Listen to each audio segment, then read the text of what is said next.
Իմ գործը ես ճիշտն ասած որոշակիորեն հեշտացրի, ինչի, որովհետև երբ որ մալացիայի շտաբում հանդիպում ունեցանք, երբ որ մալացիայի շտաբում հանդիպում ունեցանք, ես արձանագրեցի, որ ըստ էության նույն բանը պետք է ասեմ բանում, բազմաթիվ շտաբներում եւ խնդիրը դա դրա համար որոշեցինք, որ մեր երկրորդ կանգառը, որտեղ Աջափնյակի շտաբում էր, որոշեցինք, որ դա եթեր տանք, որպեսզի նույն ասելիքը ըստ էության ամենտեղ չասենք եւ այն ելույթը, որը Աջափնյակում ունեցել եմ, այդ ելույթը նվիրված է նաեւ ուղղված է նաեւ հավասարապես նաեւ ձեզ եւ այս առումով մի նյուանս կար, որը ես ոնց որ մալացիայում ասել եմ, բայց բանում չեմ ասել։ Աջափնյակում չեմ ասել,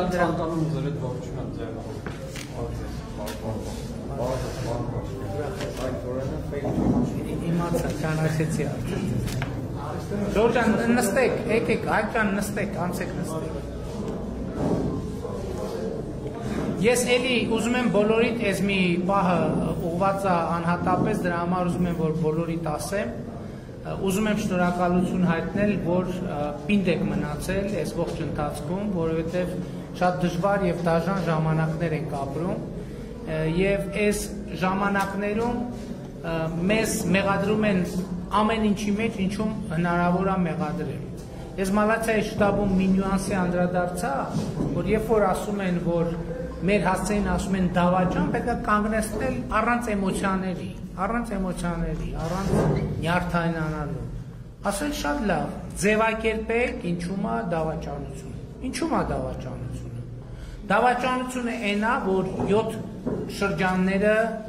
մերը չեն այլևս։ Սկսած 1995-7 թվականից դուք բոլորդ բանակցել եք 7 շրջանները հանձնելու մասին։ Անվերապահորեն, դա նույնիսկ քննարկման առարկա չի եղել որևէ մեկի կողմից, ոչ Լևոն Տեր-Պետրոսյանի, ոչ Ռոբերտ Քոչարյանի,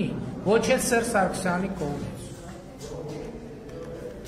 Դավաճանությունը այն է, որ պատերազմա սկսվել։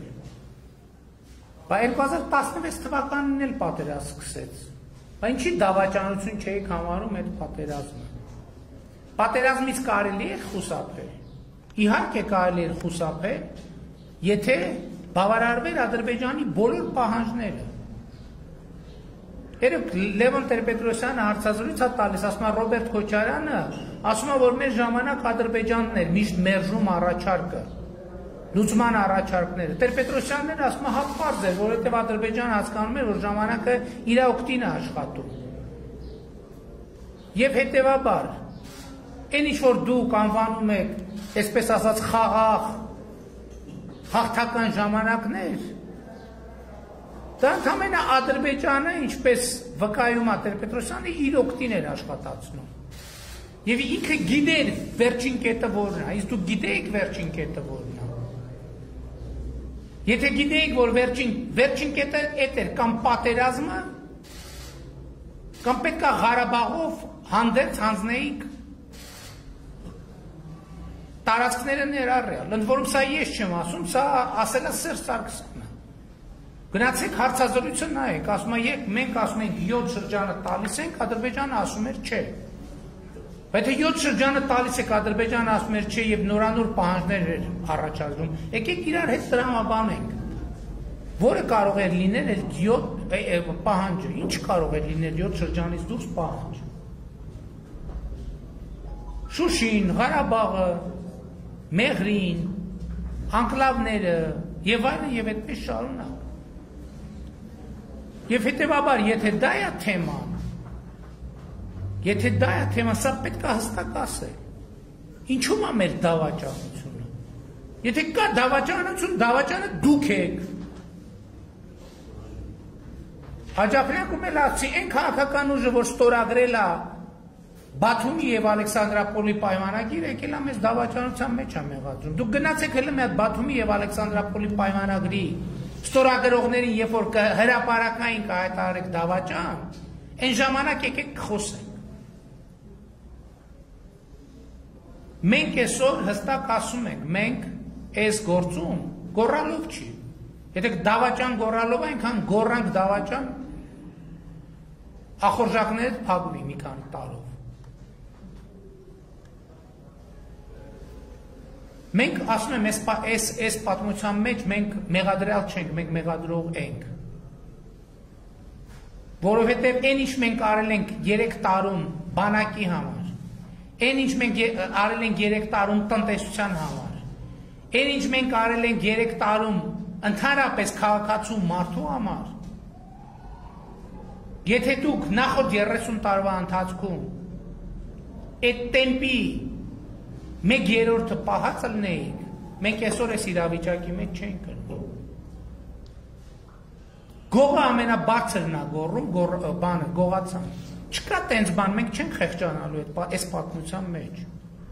Որտեւ ի տարբերություն ձեզ, մեր ժողովրդին ոչ մի բանի մեջ չենք խաբել։ Մեզ մեղադրում են, ասում են, հա, ասցիք, որ Ղարաբաղի հարցը կլուծեք ժողովրդի հետ համաձայնեցված։ Մենք ժողովրդին ասել ենք, ժողովուրդ ջան, մենք բանակցելու ենք, եթե կլինի շատ թե քիչ ընդունելի մի տարբերակ, մենք կբերենք եւ կներկայացնենք ձեզ։ Մեզ ասում են պատերազմի ժամանակ ասել եք հաղթելու ենք։ Պատերազմի ժամանակ ինչ անենք, ասենք փախնենք ժողովուրդ, ասենք պարտվելու ենք, որ հետո էլ ասենք դուք հաղթանակի համար չեք պայքարում, դուք պարտության համար եք պայքարում։ Ասում են չեք ասել, որ մենք տարածքներ ենք կորցնում, ոնց չենք ասել։ Քարտեզ է հրապարակվել, որտեղ ցույց է տրվել, որ ամբողջ հարավային շրջանը, բանը Թավիշը կորսված են։ Այսօր փորձում են ասել, թե բանը, թե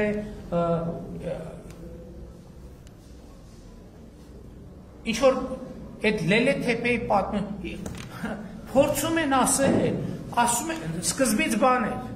սկզբից ուզում էին ասեին, որ վարչապետի որդին չի եղել բանում, բանակում, հետո պարզվեց, որ առաջնագծում է եղել, հետո սկսեցին ասել, թե գիտես ինչ ունես մի հատ ճիշտ առաջնագծերում է եղել, բայց մի հատ ապահով տեղում է եղել, երբ որ պարզվեց, որ որդուս ընկերը նույն խրամաբջիջի մեջ գտնվող, նույն խրամաբջիջի մեջ, ընդ որում այդ ժամանակ սենց պարկած մարմիններով իրար կպած են եղել, զոհվել է, հասկանում եք ժողովուրդ չի կար այդ ականը, այդ արկը որոշեր, որ զոհվողը այդ երկու տղաներից պետքա լինի,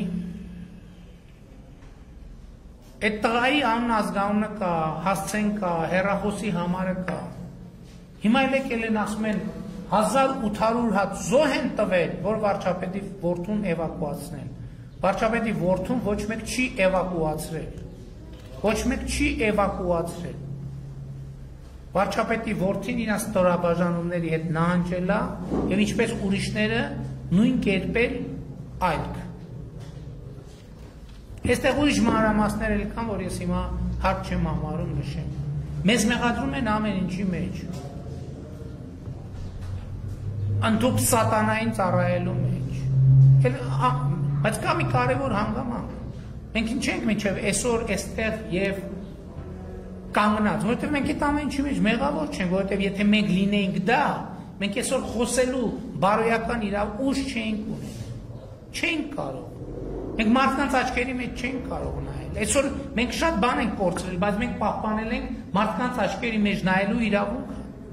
Էլ եմ ասում, այդ հայացքի մեջ շատ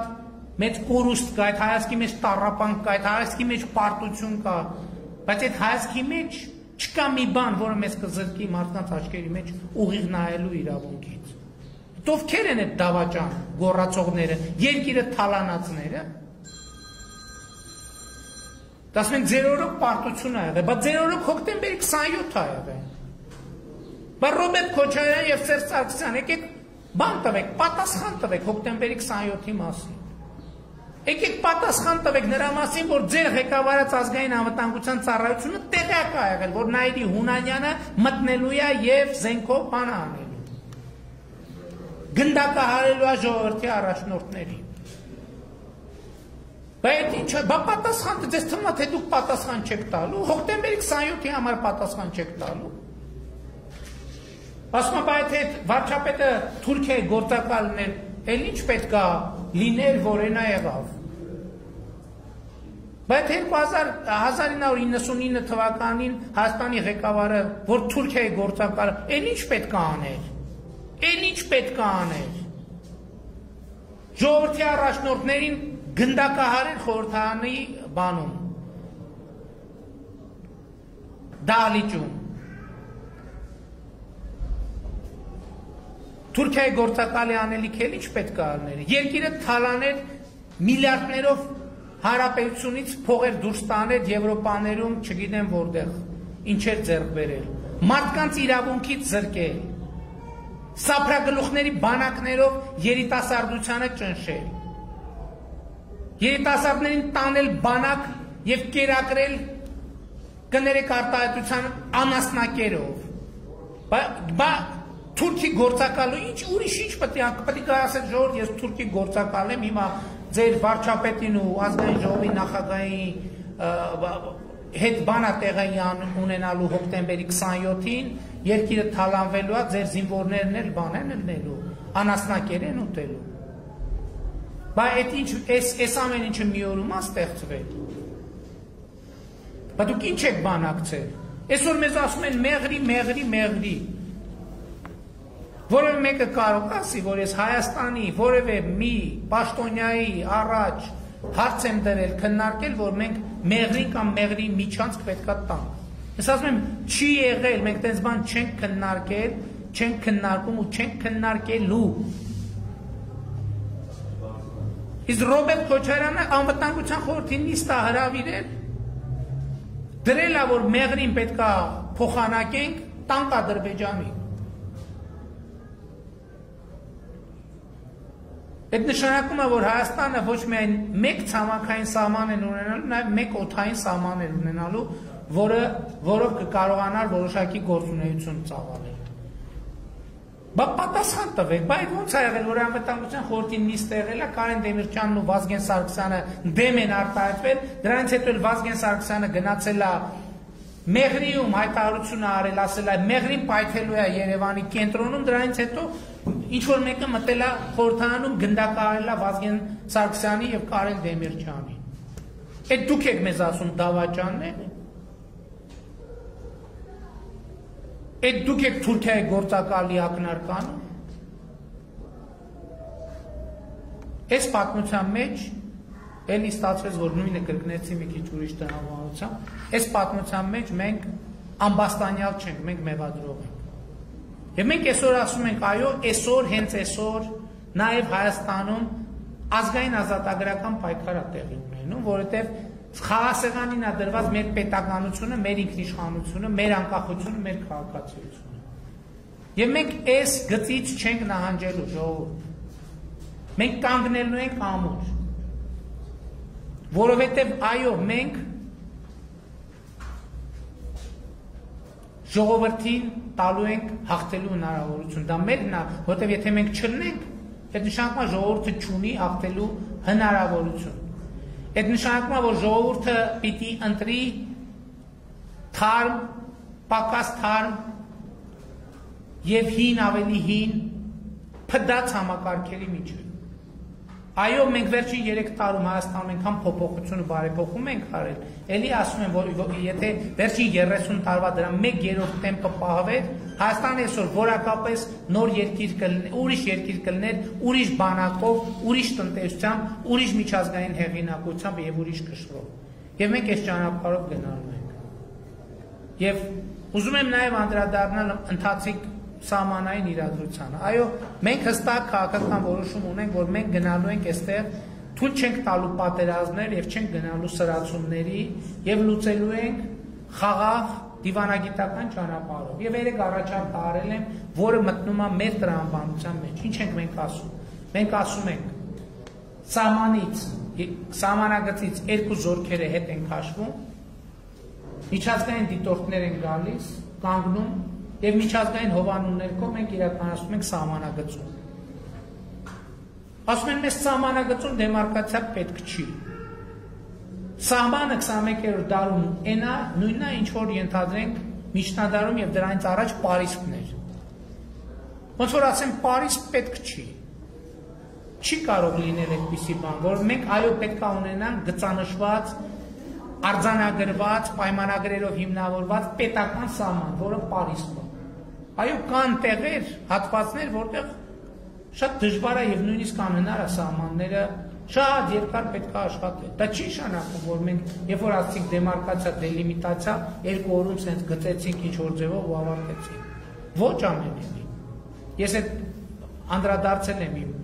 ելույթներում եւ այնպես որ այդ թեմաներից պետք է չվախենալ, պետք է հստակ վստահ գնալ առաջ ժողովուրդ եւ էլի ասում եմ, ինչքան պետք լինենք մենք Հայաստանի քաղաքացիների, մենք այնքան հստակ կանգնելու ենք այդ քաղաքացիների պաշտպանության դիրքերում։ Այսքանը շնորհակալ։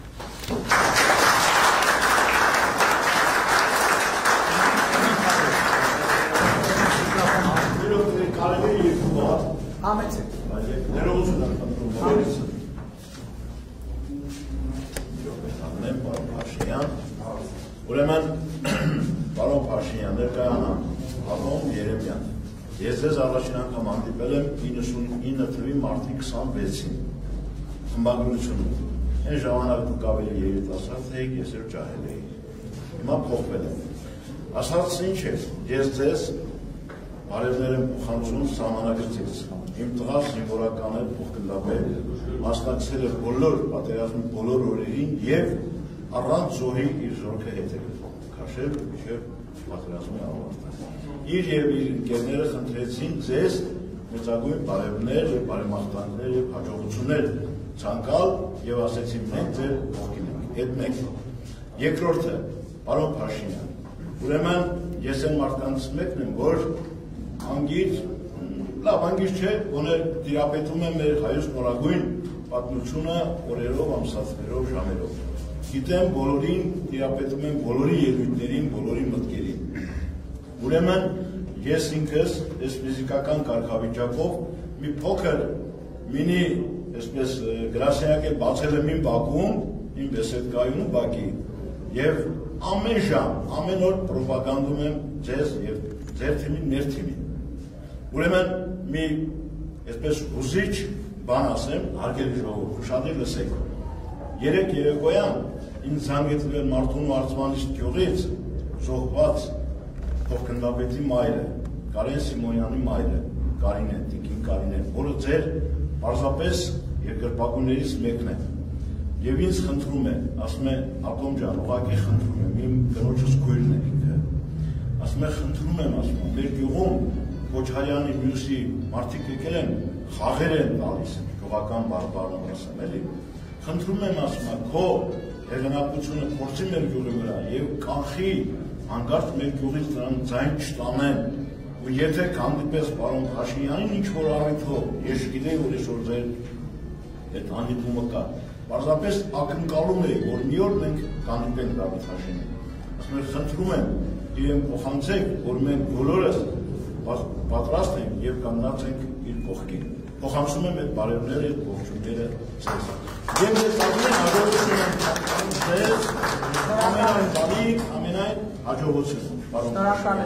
Փաշինյան։ Այսօրվա հանդիպումը տենց ճիշտ է, աստիկ չգիտեինք, տենց չնախատեսվում։ Առավոտ ինձ իպատին մեր քաղաքապետին, ինքն էին զանգորետուն եւ ասել է ջաջակում, արի որ պարոն Փաշինյանը գալու է, արի որ հանդիպես երկու բառեր ասես։ Շնորհակալություն բոլորից եմ։ Շնորհակալ։ Ես ուզում եմ մի բան ասեմ, երբ որ ես ասացի, որ սահմանային իրավիճակը մենք հաղթահարելու ենք խաղաղ եղանակով, խաղաղ ճանապարհով, ես էլ գիտեք գնացել էի կուտ եւ այնտեղ շփվել եմ նաեւ մեր զինվորների եւ զինվորականների հետ, ովքեր բնականաբար պատրաստ են իրենց առաջ դրված ցանկացած խնդիր կատարել, բայց ես նաեւ ուզում եմ ասել, որ մեր զինվորականների հետ քննարկել եմ, տեղում կանգնած մեր զինվորականների հետ քննարկել եմ եւ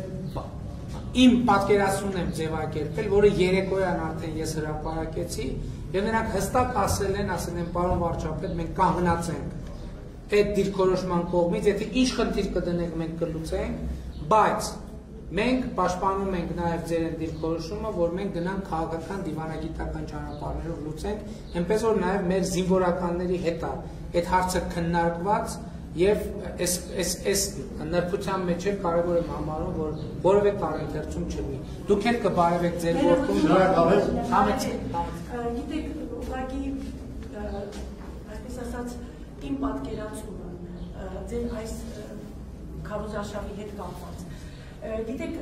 այստեղ ովքեր հավաքվել են, այն մարդիկ են, ովքեր իսկապես ձեզ հավատում են։ Ոչ մեկը չի եկել ուժով, համոզելով, բոլորը եկել են, որովհետև եկել են, որովհետև համոզված են, որ շատ-շատերը իրենց վրա անմիջականորեն զգացել են այն փոփոխությունները, ինչի մասին դուք ասում եք։ Անձամբ ես օրինակ 3 երեխա ունեի արտասահմանում սովորած, մեկ արդեն եկել է ի գործով եւ պարոն Պապիկյանի նախարարությունում է աշխատում, այնպես որ մենք այսինքն մենք բոլորս ձեզ գիտենք, այդ ամեն ինչ դուք ասեցիք, մենք հասկանում ենք։ Օրինակ անձամբ ես ավելի շատ կուզեի, որ դուք խոսեիք այն ամեն ինչի մասին, ինչ որ մեզ սպասվում է։ Այսինքն ընտրությունների հետ կապված, որովհետև այն մթնոլորտը, որ ուզում են ստեղծել, այդ մթնոլորտն է դառնում ապաների։ Ավելի շատ մենք այդ խոսքն ենք ուզում, որպեսզի մենք հավատանք։ Մենք հավատում ենք, շատ-շատերը, բոլորս եւ ովքեր կգան ձեզ դիմավորելու, բոլորը հավատում են ձեզ, սիրում են ձեզ։ Եկեք սենց արեք, հաջորդ շտաբում եթերով կհետևեք, ես հաջորդ շտաբում ուրեմն խոսեմ ձեր առաջարկած թեմայի։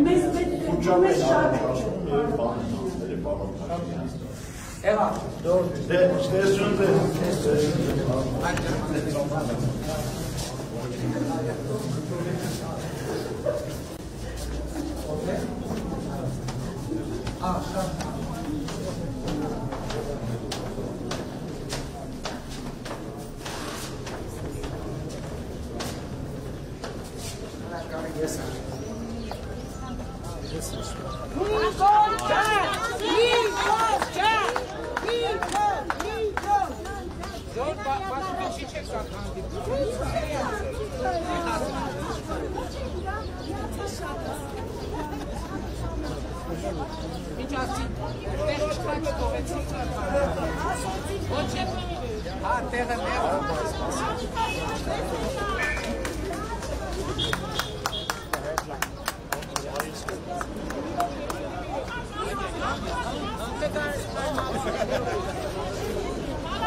Շնորհակալ եմ։